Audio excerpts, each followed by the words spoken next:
السلام علیکم، welcome back to قصہ سار یوٹیوب چینل۔ قصہ سار میں دوبارہ خوش آمدید۔ میں ہوں آپ کی میزبان اتروبہ سماغ۔ میں آج آپ کے لیے لائی ہوں رمشا انصاری کا تحریر کردہ ناول قلب وفا، ایپیسوڈ نمبر 20۔ ایپیسوڈ کو شروع کرنے سے پہلے ہمارے چینل کو سبسکرائب، ویڈیو کو لائک اور بیل آئیکن بٹن دبانا مت بھولنا تاکہ آپ کو ہماری مزیدار کہانیاں نان سٹاپ ملتی رہیں۔ چلے اب چلتے ہیں ناول کی طرف۔ لڑکیوں کو اغوا کرتا ہے یہ درندہ، اس کو چھوڑنا نہیں، آج سب مل کر مارو اس کو اور اس کے بندے کو۔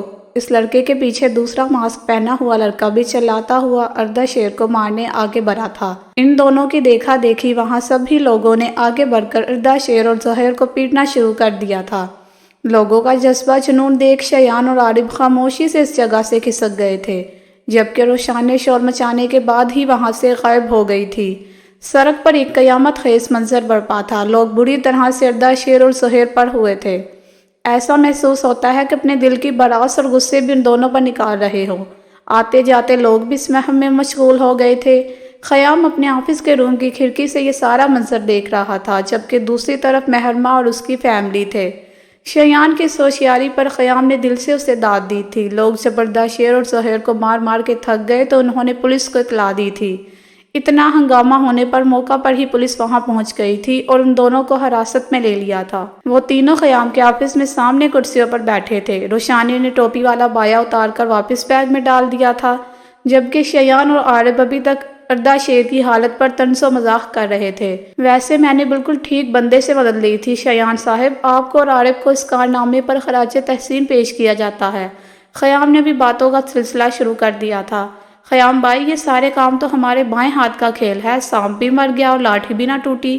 عارف نے فخر سے اپنے کالر چاڑے تھے، جبکہ شیان اب محویت سے روشانے کو دیکھ رہا تھا، جو خاموش بیٹھی ان کی باتیں سن رہی تھی۔ وہ بہت کوشش کر رہا تھا روشانے کو اپنے دل سے دور کرنے کی، مگر پھر بھی وہ مسلسل ناکام ہو رہا تھا۔ روشانے کا چہرہ دیکھتے ہی اس کا دل کرتا تھا کہ اپنی ساری قسمیں توڑ دے۔ یہ سب تھا کیا کوئی مجھے بتائے گا؟ اب روشانے نے بھی تجسس سے پوچھا تھا۔ ہاں خیام بھائی، ساری بات تو بتائیں، کون تھا یہ وڈیرا اور بابی سے کیا چاہتا تھا؟ عارف نے بھی تفکر سے پوچھا تھا، جبکہ شیان خاموش بیٹھا سوالیہ نظروں سے خیام کو دیکھ رہا تھا۔ ان تینوں کی بات سن خیام نے تفصیل سے انہیں ساری بات بتائی تھی۔ خیام بھائی، آپ کو کیا لگتا ہے وہ اب اتنی مار کھانے کے بعد مہرما کا پیچھا چھوڑ دے گا؟ خیام کی بات سنتے ہی روشانے نے سب سے پہلے سوال کیا تھا۔ پیچھے کا تو نہیں پتا، لیکن اب وہ یہاں آنے کی ہمت نہیں کرے گا، اور اگر وہ یہاں آئے یا بابی کو پریشان کرے تو آپ مجھے بتا دینا، پھر میں خود اپنے انداز میں اس سے نمٹ لوں گا۔ ویسے تو فی الحال چند دن تک تو اسے پولیس بھی نہیں چھوڑے گی، شیان سرد مہری سے کہتا اپنی جگہ سے اٹھ کھڑا ہوا تھا۔ چلو روشانی، تمہیں گھر چھوڑ دوں، پھر مجھے کچھ کام سے جانا ہے، اور عارف تو بھی گھر پہنچ جا، میں تھوڑی دیر میں تجھ سے ملتا ہوں۔ وہ برہم سے کہتا آستینے فولڈ کر کے کوہنیوں تک چڑھاتا ہوا خیام کے آفس سے نکل گیا تھا۔ اس کے سٹائل کو دیکھ اس بار خیام نے بھی اپنی بہن کی پسند کو بھی داد دی تھی۔ ان لوگوں کے آفس سے جانے کے بعد خیام خود بھی پولیس اسٹیشن کے لیے نکل گیا تھا، کیونکہ خیام اتنا سیدھا تھوڑی تھا کہ اردھا شیر کو اتنی آسانی سے چھوڑ دے۔ شیان کے بعد اب وہ خود بھی اپنے طریقے سے اردھا شیر کو سبق سکھانے والا تھا۔ وہ پیچھے کمر پر ہاتھ باندھے سر تاثرات لیے جیل میں کھڑا تھا۔ اس کے سامنے اردھا شیر اور زہیر دونوں دیوار سے ٹیک لگا کے بیٹھے ہوئے تھے۔ مار کھا کھا کر دونوں کی حالت بدترین ہو گئی تھی۔ کون ہو تم؟ خیام کی گھورتی نظروں کی تاب نہ لاتے ہوئے آخرکار اردھا شیر نے پوچھ ڈالا تھا۔ جس لڑکی کو تم اٹھانے کے لیے آئے تھے، میں اس لڑکی کا شوہر ہوں، اس نے کرک آواز میں کہا تو اردھا شیر بمیں اچکائے اسے دیکھنے لگا۔ اس کے تاثرات دیکھ خیام لکڑی کی ٹوٹی پھوٹی کرسی گھسیٹ کر اس کے سامنے بیٹھ گیا تھا۔ کیا چاہتے تھے مہرما سے؟ اس نے تلخ لہجے میں پوچھا تھا۔ اس کی بات سن اردھا شیر نے خاموشی سے سر جھکا لیا تھا۔ اس نے ان سے پوچھا تھا، دیکھو وڈیرے صاحب، میں تم سے یہاں دو ٹوک بات کرنے آیا ہوں۔ میں جانتا ہوں تم وڈیروں کا کام کیا ہوتا ہے، لڑکیوں کو آگے اسمگل کرتے ہو، لیکن اگر تم نے مہرما کی طرف آنکھ اٹھا کے بھی دیکھا نا تو میں تمہارے ساتھ وہ کروں گا جو تم سوچ بھی نہیں سکتے۔ یہ گاؤں نہیں ہے جو یہاں تمہاری چلے گی، یہ شہر ہے، ہمارا شہر، اور ہماری پاور تم تھوڑی دیر پہلے دیکھ چکے ہو۔ میں تمہاری اور تمہارے بندے کی ضمانت کرا رہا ہوں، اس کے ساتھ میں یہ 10 لاکھ کا چیک تمہیں دے رہا ہوں۔ آئندہ کے بعد مہرما کے ارد گرد تو کیا شہر میں بھی نظر نہیں آنا، ورنہ پھانسی کا پھندا تمہارے گلے میں میں خود اپنے ہاتھ سے ڈالوں گا۔ اور میری اس بات کو بالکل ہلکے میں مت لینا۔ وہ جیب سے چیک نکال کر اس کی طرف پھینکتا درشت سے اٹھ کر جیل کی حدود نکل گیا تھا۔ اس کے باہر جاتے ہی اردا شیر نے خوشی سے زمین پر پڑا ہوا چیک اٹھا لیا تھا۔ تھوڑی دیر پہلے کی مار پیٹ کا اثر اتنے پیسے کو دیکھ کر سائل ہو گیا تھا۔ اس نے 10 لاکھ کے چیک کو ٹٹول کر ہونٹوں سے لگا لیا تھا۔ تھوڑی دیر بعد ہی چند پولیس اہلکاروں نے آ کے ان دونوں کو رہا کیا تھا تو وہ لنگراتے ہوئے گاؤں جانے کی غرض سے باہر نکل گئے تھے۔ وہ اپنے اپارٹمنٹ کے سنگل بیڈ پر لیٹا بے خبر سو رہا تھا۔ جب سے وہ لندن آیا تھا اپنے کام کی وجہ سے ٹھیک سے سو بھی نہیں سکا تھا۔ نیند میں ڈوبے اس کے کانوں سے گھنٹی کی آواز ٹکرائی تھی۔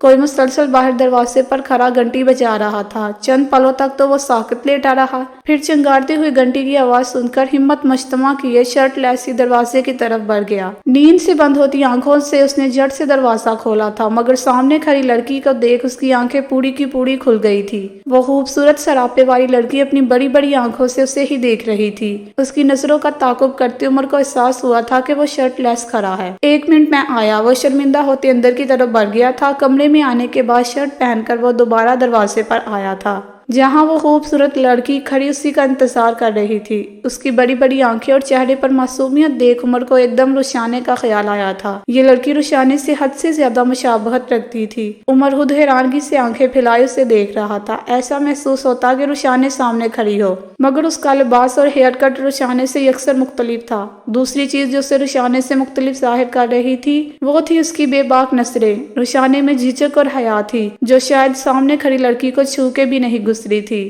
جی فرمائیے، عمر نے تجسس سے پوچھا تھا۔ وہ ٹراؤزر پر ڈھیلی سی ٹی شرٹ پہنی ہوئی تھی، ڈائی کٹے ہوئے سنہری بال کندھوں پر پڑے تھے۔ ایکچولی ہم نیچے والے اپارٹمنٹ میں رہتے ہیں، میری مام کی طبیعت خراب ہو رہی ہے، کیا ہماری مدد کر سکتے ہیں؟ اس نے نظریں چکائے معصومیت سے کہا تو عمر کا دل ایک دم ہی اس کی موہنی صورت دیکھ بے ایمانی پر اترنے لگا۔ میں شور میں بس ابھی آیا منہ دھو کے۔ وہ فوری اقرار کرتا اندر کی طرف بڑھ گیا تھا۔ اس کے پیچھے وہ لڑکی بھی اپارٹمنٹ کے اندر آ گئی تھی۔ نام کیا ہے آپ کا؟ اس نے لچکدار لہجے میں پوچھا تھا۔ جی میرا نام عمر ہے، اور آپ کا؟ اس کی بات سن عمر بھی دلچسپی سے اسے دیکھنے لگا تھا۔ ماہی، وہ گہری مسکراہٹ سے بتانے لگی تھی۔ واو، آپ کا نام بھی آپ کی طرح بہت خوبصورت ہے۔ عمر نے ترچھی نظروں سے اس کا سرتا پا جائزہ لیا تھا۔ عمر کی بات سن وہ نزاکت سے ہنسنے لگی تھی۔ ویسے آپ بھی بہت ہینڈسم ہیں عمر صاحب۔ اس کے لہجے کی مٹھاس دیکھ ایسا لگ نہیں رہا تھا کہ وہ اور عمر پہلی بار ملے ہوں۔ ایسا محسوس ہو رہا تھا جیسے کتنے پرانے تعلقات ہو۔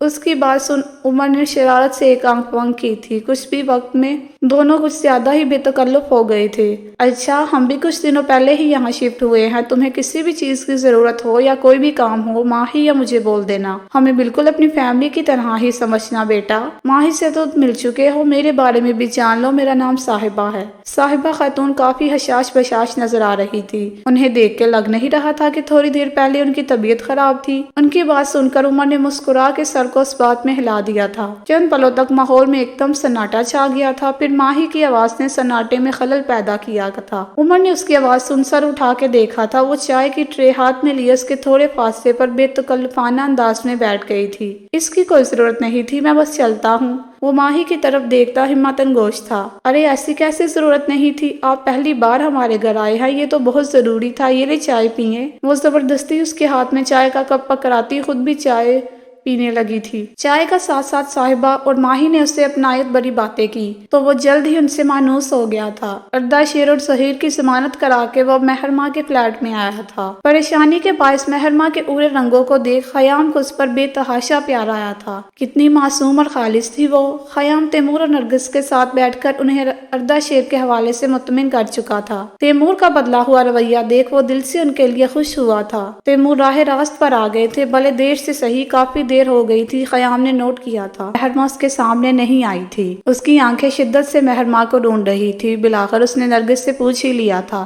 آنٹی مہرماں کہاں ہے؟ بیٹا وہ اپنے کمرے میں ہے، تم چلے جاؤ۔ نرگس نے نرمی سے کہا تو وہ اس بات میں سر ہلاتا اندر کمرے کی طرف بڑھ گیا۔ وہ دروازہ کھول کر کمرے میں داخل ہوا تو دیکھا مہرماں منہ لٹکائے بیڈ کے کنارے پر بیٹھی تھی۔ کسی کی آہٹ کمرے میں موجود پا کے مہرماں نے گردن اچکائے دیکھا تھا۔ سامنے خیام کو دیکھ وہ سیدھی ہو کے بیٹھ گئی تھی۔ وہ دونوں لب آپس میں پیوست کرتا چلتا ہوا اس کے قریب بیڈ پر بیٹھ گیا تھا۔ کیا ہوا مہرماں؟ وہ متفکر ہوتا پوچھ رہا تھا۔ کچھ نہیں، اس نے نفی میں سر ہلایا تھا۔ پلیز مہرماں بتاؤ مجھے کیا ہوا ہے؟ خیام نے اس کی گود میں رکھا ہاتھ اپنے ہاتھ میں لیتے پوچھا تو خیام کے اس عمل پر مہرماں کا چہرہ سرخ پڑنے لگا۔